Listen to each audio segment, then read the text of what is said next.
Joining us now, former Israeli peace negotiator and the president of the U.S. Middle East Project, Daniel Levy. Daniel, it has been hard to see those images. It gets harder every single day when you just look at the sheer magnitude of the destruction and all of the suffering in Gaza. The weather is now a problem. I understand the need to root out Hamas, fully understand that. I think most people do. I think it's getting harder to understand what comes along with it, the images we're seeing out of Gaza. And the president of the United States is saying much of the same, telling donors that it's indiscriminate bombing. Prime Minister Benjamin Netanyahu is basically ignoring that.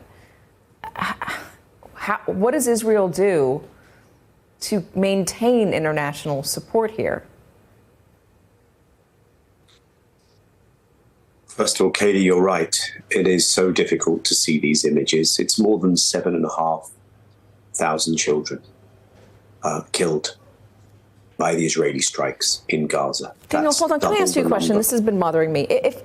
I know the Israelis say that they are trying to, I'm sorry to interrupt you, they're trying to get they're telling people to leave, to go to safe places.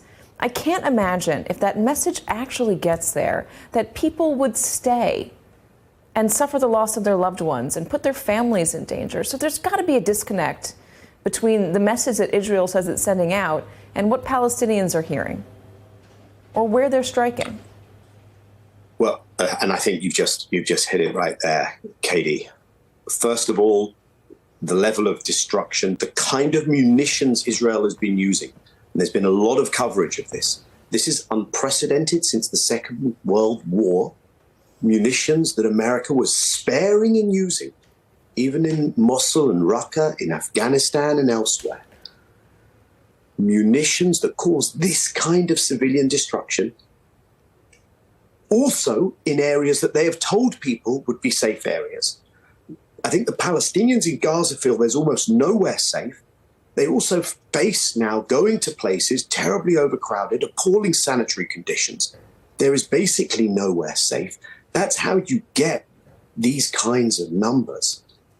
And so when President Biden looks at this and he says Israel is losing the support of the world, I think many normal humans would scratch their head and say, wait a minute, that loss of world support has happened. Yeah. You reminded us, Katy, of the vote at the United Nations yesterday. 10 nations voted in opposition to a ceasefire.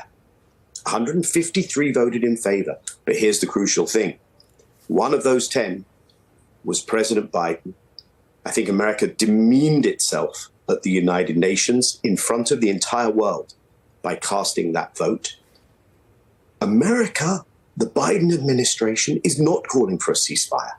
And in that respect, all this talk of you're losing support, I think in the Israeli capital, back home, the Israeli government are feeling quite secure in their position because America is continuing to vote with them, is vetoing at the Security Council, and most importantly, is continuing to provide not only the political cover, but also the weapons for Israel to engage in this destruction. So when President Biden talks about the morning after, and there are disagreements with the Israelis on the morning after, but he refuses to call for a ceasefire, I think he's still in the Netanyahu comfort zone, unfortunately.